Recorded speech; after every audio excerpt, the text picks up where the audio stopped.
Tonight, we are going to look at the evidence for the resurrection of Jesus. Everything really hinges, when you're talking about apologetics, the word apologia is to have a defense for the faith, and that comes from Peter, 1 Peter 3:15, to always be ready to have an answer or to make a defense. And that's for the hope that lies within you. And specifically, that is the hope that is in Jesus. And so when we look at apologetics and we're looking at defending the faith, right? Theology just means, it means to study God, and it's and we're looking at doctrine, but when we're looking at apologetics, it's looking at why do we believe what we believe? And nothing could be more important and more of a hinge pin, if you will. Nothing could be more foundational than Jesus rising from the dead. Because if Jesus didn't rise from the dead, what's the use of any of this, right? We can just make it up as we go along. And you could just pick whatever religion you want. And a lot of religions world religions are really just based on faith. Kind of a blind faith. You just accept what you've been taught by your elders, what you have been taught, and what's been handed down to you. The difference with Christianity is that it is testable. It is based upon history. It's based upon the historical act of the death and resurrection of Jesus Christ. If it is not true, then what we believe is not true. There is no other religion on the planet that makes the claims that Christianity makes. And so it is very unique in the world as a religion. Tonight we're going to talk about, I know it's got a long title here, Did Jesus Rise from the Dead? A Historical, Logical, and Theological Case. Now don't let that scare you away, okay? But there are 3 books that I'm recommending, and really I've studied a lot of different books on the subject over the years. These 3 are really good. Evidence That Demands a Verdict by Josh McDowell, timeless, and that's a big book, and he's got new evidence that demands a verdict, and it's just a whole bunch of information, and it's not really where you start and just go through the whole thing. You can do that, but you can kind of use it as a reference and just dig into the middle, wherever you want to go. It's very much set out in logic. It has archaeological evidence. There's a lot of stuff in there that is very helpful. The Case for Christ. How many of you guys have ever read The Case for Christ? Okay. So Lee Strobel used to be an investigative journalist. So when you read The Case for Christ, it's a very easy read because he's interviewing people, right? And so if you've ever watched an interview, that's what reading it is like. But he's interviewing a different person on each subject having to do with the death and resurrection of Jesus. And so that's another book. And then, of course, probably one of my favorites is Timothy Keller, The Reason for God. Now, he might be a little bit harder to read because he's basically ministering to liberals in New York, okay? He's ministering to a lot of the college crowd and a lot of people that are into philosophy. And so the way he talks, he's really good at addressing what is in the culture, right? What's popular in the younger generations. And so each one of these guys, each one of these authors, and each one of these books kind of brings a little different approach. And one I didn't put on here, and is more recent, is he used to be a detective. He used to investigate in L.A. He was on the homicide squad, so he'd investigate murders, and that was J. Warner Wallace. And he wrote a book called Cold Case Christianity. And so if you want a more CSI type approach, a more forensic approach to the resurrection or to Jesus, read anything by J. Warner Wallace. And so these are great resources. So tonight, I'm going to kind of go over some of the stuff kind of quickly, and then we'll have time for questions. But why the resurrection? Why does the resurrection matter? Again, I just kind of reiterating, Christianity rises or falls on the resurrection. 1 Corinthians 15, Paul writes in verse 14 through 17, and if Christ has not been raised, then all our preaching is useless, and your faith is useless, and we apostles would all be lying about God, for we have said that God raised Christ from the grave. But that can't be true if there's no resurrection of the dead. And if there's no resurrection of the dead, then Christ has not been raised. And if Christ has not been raised, then your faith is useless, and you are so guilty of your sins. Pretty plain, right? He says, We're all wasting our time if this didn't really happen. And so everything that we believe really is based on this. Otherwise, we're just playing at some kind of religion. And it's, why would we even bother, right? So that's why it's important for us to look at it. Is there evidence for the resurrection? Well, this is what we know. Historians must answer these questions. Did Jesus die? Did his disciples believe they saw him alive? And how did Christianity explode so fast on the scene? The consensus among modern historians, and again, this is important because there are people who will say, well, Jesus never lived, that he was made up, and they call it's the Christ myth. Those are not historians, and those are not serious people. Historians, even atheist historians, I'm talking about people who aren't even Christian. Historians believe, they know that Jesus died by Roman crucifixion, that his disciples believed that they saw him alive, and historians will tell you that the Christian movement exploded almost instantly in the early first century. So these are historical facts. These are not disputed. There's no serious historian of any faith or non-faith that is saying that Jesus didn't exist. So all these things are accepted, okay? The question tonight is not did Jesus exist? Of course he did. And not that was he crucified? Did he die on the cross? Of course he did. These are historical facts. Okay, so do you see why this is important? We've got to accept this. People can't, when they come along and they say, well, none of this stuff really happened. Well, you just don't actually know real history. Yeah, of course it happened. Just like George Washington was the first president of the United States. Jesus Christ lived 2,000 years ago, died on the cross, and his disciples believed they saw him after his death, and Christianity exploded. It just multiplied very, very fast. So the question then becomes, what best explains these facts? See, the burden of proof is not just on the Christian, but on the non-believer to give an alternative explanation for how the church could grow so fast. Because the only way religion is going to grow at the speed that Christianity grew is either through conquering, through warfare, right? And just like Islam did, that's how Islam spread. Islam spread through basically warfare. They conquered nations, they conquered territory, and they imposed their religion, right? Christianity didn't do that. Christianity was basically tolerated for 300 years. We had no state. The church wasn't over any state. There was no Christian state. There was no Christian army, nothing. It was faith. Faith in what? So it's faith in the resurrection. So if somebody says the resurrection didn't really happen, then the burden of proof is on them. They've got to explain, well, then how did Christianity spread so fast? How did that happen? It just doesn't happen like that. Religions take years and years and years to be handed down and to multiply. Again, unless it's like under Muhammad or under Islam, where Islam is spread through dominating other countries and a religion being imposed, right? Those are the only ways it spreads. So that's why it's important for us to look at the historical sources, right? Who is the historical Jesus and what are the sources? Now, some of you guys, you've already seen session 3. If not, session 3 is up on YouTube. And so if you were not here and you were not able to see that, you can go back and see that. The whole class is up there. But we talked about the manuscript evidence. Remember that? We talked about all the copies of the Bible, and that there was 5,800 Greek manuscripts with tens of thousands in other languages. And the closest manuscript copies appear within decades, right? 10, 20 years after the events, not 100 or 200 or 300 years after. So they were writing almost immediately after the events of the resurrection happened, right? So we have the manuscript evidence. We have the Dead Sea Scrolls, right? We have that. It goes all the way back to the 1st century. So we've already talked about that in a couple sessions ago. Now, there's the other thing we have is called archaeological evidence, and that's the stuff that we've dug out of the ground or we've discovered. And here's some exciting things that tell us that what we believe is true, okay?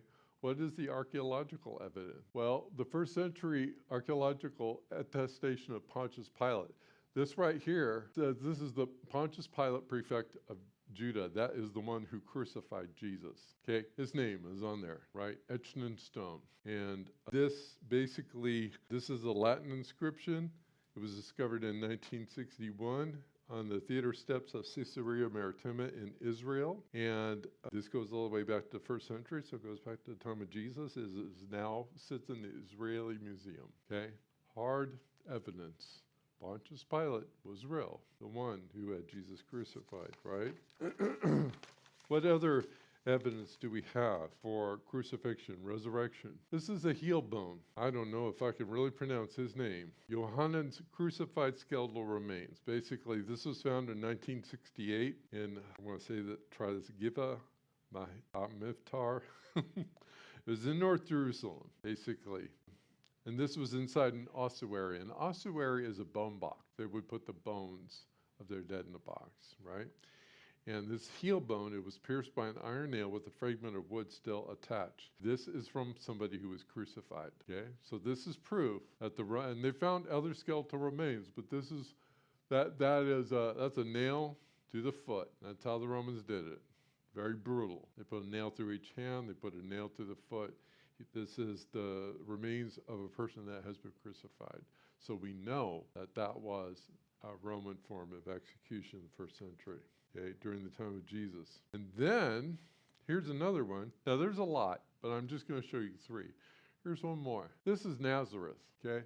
This is where Jesus is from. This is the first century archaeological remains. So they found ossuaries, they found Bell's remains, and they found evidence of a synagogue. And I believe you see that's a synagogue. We're looking from the top. There's several other pictures. I don't have them all up here. But this is where Jesus would have been from. This is in Galilee. So what these findings do is they help confirm the existence of Nazareth, right? So people will say, oh, Nazareth didn't exist, or this town in the Bible didn't exist.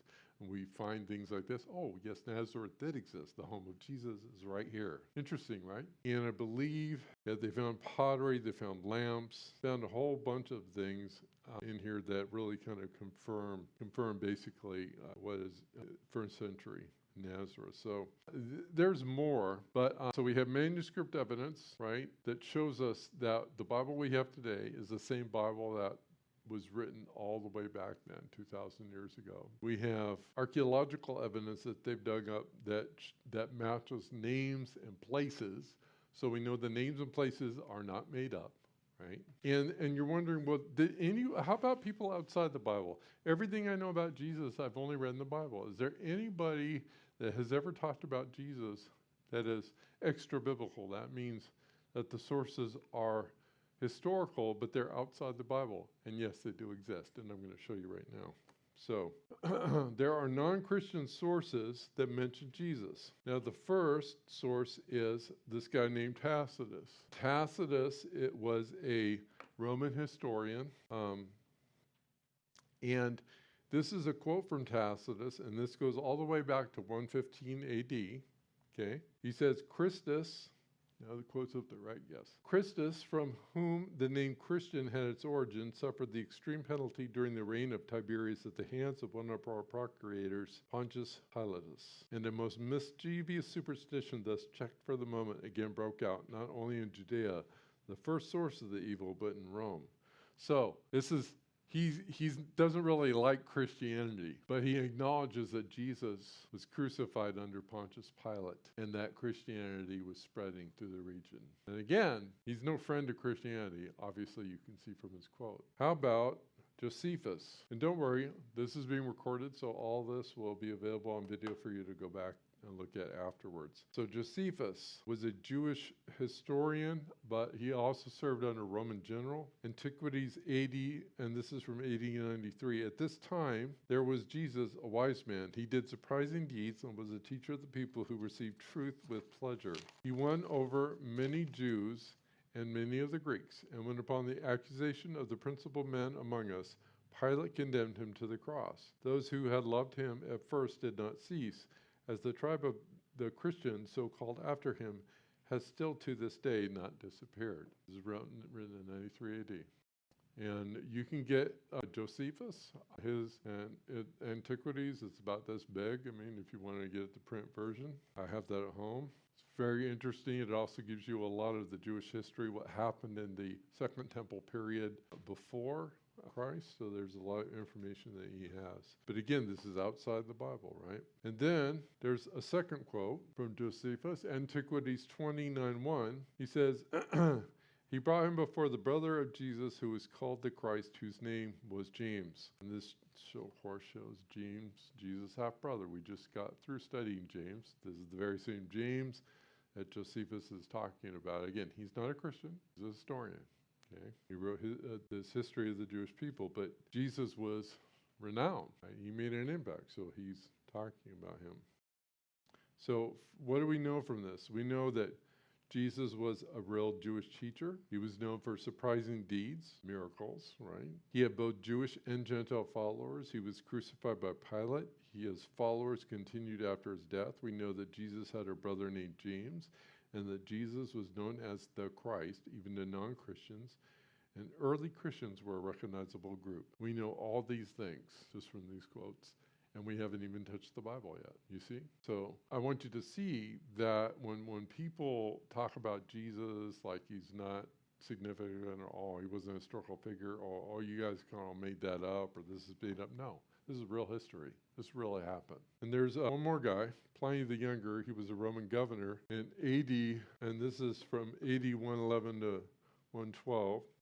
And he says this, they affirmed, however, that the sum of their fault or error had been that they were accustomed to meet on a fixed day before dawn and sing a hymn to Christ as to a god, and to bind themselves by oath. I judged it necessary to find out what the truth was by torturing 2 female slaves who were called deaconesses, but I discovered nothing else than a depraved and excessive superstition. Again, not a friend of Christianity. And he talks about torturing 2 Christian women, 2 deaconesses in the church, right? And he notices the slaves. Everybody was a slave in Rome, okay? Almost everybody was a slave except a few freedmen. About, you and I would be slaves in Rome. About, it was 70, 80% slaves, okay? And there were a few freedmen, and then you had the senators, the governors, the people, the hierarchy, the elites, if you will. What does this confirm? Early Christians worship Christ as God. Now, remember, you've heard it said that Constantine invented this, right? Jesus wasn't worshipped as God until the 4th century. Constantine came along. And you'll see people say this on TikTok and Instagram, and ignore them. They do not know what they're talking about, okay? This shows that Jesus was worshipped as God at that time, okay? Early in the 1st century. Okay. It shows Christian gatherings were already structured on a fixed day, right? They met on Sunday, the day of resurrection, right? And then Rome recognized Christianity as a distinct movement, and then Pliny considered Christians numerous and widespread. Again, how did they spread so fast? Well, probably because Jesus rose from the dead, you think? So that is the historical. So we have the documents, we have things we've dug up, we have the history, we have people, we have the places, we have extra biblical quotes. I mean, what more could you want? I mean, that's not all. There's more, obviously. But I just want to take a really short break at this time so I can actually take a drink of water. We can have a little bit of snacks and stuff. And if you guys have questions, I know I always ask, do you have any questions? And everybody's quiet. And then you guys have some questions after I turn the microphone off. And that's fine. And so let's go ahead and take a little bit of break. And then I will answer some questions. And then we'll get into a little bit. So since the Jews saw him, Mm-hmm. a lot of people saw him. Was that? Well, I mean, that's the thing is, that's where it kind of comes to faith, because if people, that's the minimal facts, right? It's the minimal accepted facts by historians. And so the significance of that is that regardless of what you're going to believe about his resurrection or what they saw, you've got to come up with a different explanation if you're not a believer, right? You've got to come up with, and we're going to kind of look at that. Because his disciples believed, I mean, they saw. But what historians today say is they don't deny the fact that they believe that they saw the risen Christ. But they have no alternate explanation. I mean, they have some explanations, but they don't hold water. And we'll kind of look at those and why they don't work. But I think it's good. Before we even get into that, let's look at one crucifixion, right? Because there's a number of facts that we have to look at about the crucifixion, and really the first is that Jesus died by crucifixion, right? He was dead. He didn't pass out, right? He didn't swoon and was awakened later by a cool breeze in the tomb, which is a theory they call the swoon theory, that he was near death, but he really wasn't dead. But that just doesn't hold water. One, I don't know if you guys know how crucifixion works, but it's through suffocation. They're nailed to the cross, but you can't breathe, and so you have to put your feet together. They would have to push up on the nail in their feet, right? Jesus would have to push up on that nail in his feet in order to get air into his lung, right? So it's a very, very slow death. And that's why it was really surprising when he died so early, right? It was kind of shocking. How did he die so early? Because remember, Jesus said, it is finished. And he says, what? I give up my spirit, right? But it took days for people to die from crucifixion. It was very cruel. And also we know that he was pierced in the side. They had to make sure that they were dead, right? But that's the thing. With this, they would normally leave them to die, but they didn't want them to go into the Sabbath, right? They didn't want them to be up there for several days, and so they would break the legs or pierce them. They make sure that they're dead. They're not just going to leave them up there, right, for days on end and go, okay, get this done quickly. So he pierces Jesus' side, and it says blood and water came out. So Jesus was dead. The one thing that Romans were not incompetent in is killing, okay? They knew how to kill. So he was dead, okay? That's fact number one. Fact number two is the tomb was empty. It was empty. The burial by Joseph of Arimathea, right? It's historically unlikely to be invented.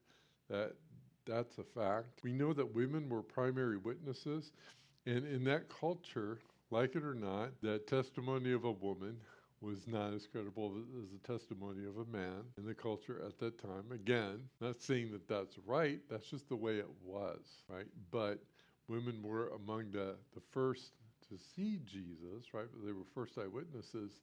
And so if they were going to make something up, they wouldn't make up a story like that, right? If they were going to craft the story of his resurrection. We also know that the enemies of Christianity never produced a body, right? Though the tomb was known. Everybody knew where the tomb was, but nobody produced the body of Jesus. And it would have been easy to do because it's happened locally, yet nobody could produce that. And of course, right in the Bible, it talks about the idea that the disciples stole the body, right? This basically admits that the tomb was empty.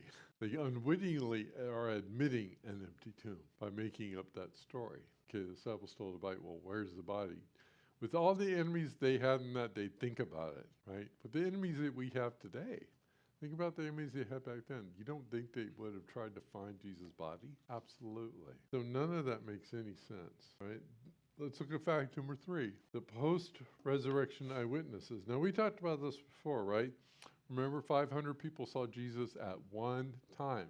That's a crowd of 500 people. That's a lot of people. Jesus has a conference, right? He's having a Bible teaching, like the Sermon on the Mount, after he's raised from the dead. That's hard to ignore. Wouldn't you say, oh, I saw him over there. No, I saw him over there. No, oh, he's right there. Right? See that crowd of people? That's Jesus. That's pretty wild. That's hard to deny. And nobody refutes it. We have no records from that time. We have dug up nothing. We have found no manuscripts, no letters, nothing anywhere in history of anybody in that time denying what Paul is saying here. And this saying that Paul records in 1 Corinthians 15, he records this about 15 or so years later, but it was most likely written down as a creed 2 to 3 years after Jesus' resurrection. So we have his appearance before the disciples, before the 500 eyewitnesses. We have James, right? James, Jesus' brother, very skeptical, and now he's a full-on believer. We have Paul, an enemy of Christians, murdered Christians, became a Christian, met Jesus, started spreading the gospel, right? Wrote most of the New Testament. So we have all these facts. And finally we have, but the radical transformation of the disciples. And, the thing about this is people are willing to die. People are willing to die for something that they believe is true, but they're not willing to die for something that they know is false, that they've made up themselves. So it's not like, I don't know if you've ever seen that video where they have the actors and they're saying, I know, you know what we're going to do? And they're all sitting around a fire and they think, yeah, you know what we're going to do? We'll just make up the story about Jesus and all this stuff happened. And you know what? We'll probably be brutally tortured and killed. And they're all just laughing. Ha ha. It never happened, right? They're not going to make something like that up. But they fully believed it. They were fully convinced that he was alive, right? They weren't thinking, oh, I think we saw a ghost, or, oh, it was just a wisp out of the corner of my eye, or, oh, it was just something I imagined in my mind. They all saw him. It was undeniable, and they were willing to die for it, and they all did. The only one who died of old age was John. And then, of course, we have the rise of the early church, an explosion of growth, right? So Christianity begins in Jerusalem, right? It's the one place that it should not have begun if the tomb wasn't empty. But because there was an empty tomb, they couldn't produce a body. There were eyewitnesses seeing Jesus after he'd been crucified, right? So this begins to spread. And the Jews, they worship God. They didn't worship any other God. They believed there was one God. We only worship God. We follow the Torah, right? This is what we do.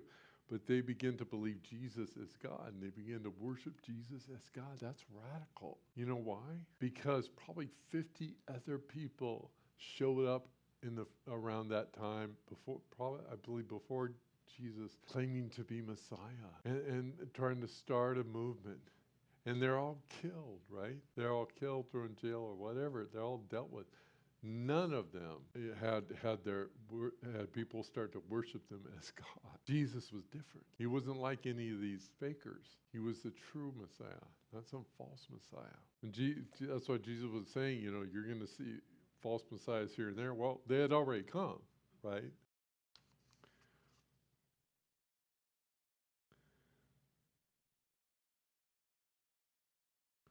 So they also formed new beliefs, right? That Jesus is God, the resurrection became central. And then they began to worship not on Saturday, but on Sunday. That was a radical shift, right? Christians didn't worship on the Sabbath. The Sabbath was a day of rest for Jews. Jews were the first Christians. They began to worship God on Sunday because that was Resurrection Day, first day of the week. So these are sudden theological leaps that happened. It was historically unprecedented. I mean, you're talking about a religion that goes back hundreds and hundreds and hundreds of years, actually 2,000 years, going all the way back to Abraham, right? And they've got their laws and they've got their ways to worship, and all of a sudden everything just changes overnight. What would do that? Well, someone rising from the dead, I think you're going to listen to what he has to say, right? So what are some theories that people make up to explain this? We just talked about one called the swoon theory, right? The idea that Jesus didn't die, actually. But we've seen Romans are experts at killing. The medical evidence shows that, no, Jesus would have totally been dead, right? So that doesn't work. What about the hallucination theory? Have you heard this? Well, they all just hallucinated it. There was a mass hallucination. That's not how hallucinations work, right? You don't have mass hallucinations. You don't all imagine the same thing. If everybody's dropping acid, they're all seeing different stuff, right? I'm not saying I'm an expert, I've ever done that. I'm just saying it's an individual thing. That individual is going to see something, but you cannot make a whole group of people imagine something at the same time. It's impossible, right? There were 500 eyewitnesses. How are you going to fool 500 people? And then there's physical interaction. Jesus ate, right? He was with them, but he wasn't a ghost. He had breakfast with them. He ate with them. What about the stolen body theory? Yeah, they stole his body. No, they didn't. There was a Roman guard that was on the tomb, right? There were 12 of them. And they would change shifts. There was always guards on the tomb. The tomb was sealed, right? The disciples What was their reaction? They were afraid when they saw him, right? Because that's not normal. When people are dead, they're dead. They don't just come back to life. And so this is something new that they've seen, and they're given hope. And then, of course, there's the legend theory, the idea that, this is just a legend, right? But we know that's not true because legends take time. They take hundreds of years, right? And they have to be detached from the time of the origin. Legends or myths are formed. They have to be not within tens of years. It has to be maybe hundreds of years. But all this happened immediately. It happened in the same city. It happened in the presence of eyewitnesses. So there was no time for a legend of Jesus to form. So what is the other explanation? The only other explanation is it actually happened. Jesus actually rose from the dead. And if he actually rose from the dead, then we should listen to what he has to say, shouldn't we? I think he's earned our attention, right? And so then we have to look at his claims. And he claims to be God. Well, I think I'm going to believe that one who died on the cross for me, who loved me, and rose from the dead, breaking the power of sin and death, I believe, right? At some point, I have to have faith. But it's not blind faith. We do not have blind faith. We have faith in the historical resurrection of our Lord. And I wanted to show that to you guys. And you guys, now you have the video. You can go over this. I encourage you to read through the books on yourself by yourself. They're really good sources. Lee Strobel is probably one of the easiest ones to understand, and I think you'll really enjoy his style. But look at all three of them. It's really incredible. And just kind of internalize some of this information. So, when people ask of you, it encourages you, but when people ask you, you have something to give them, right? And is this good?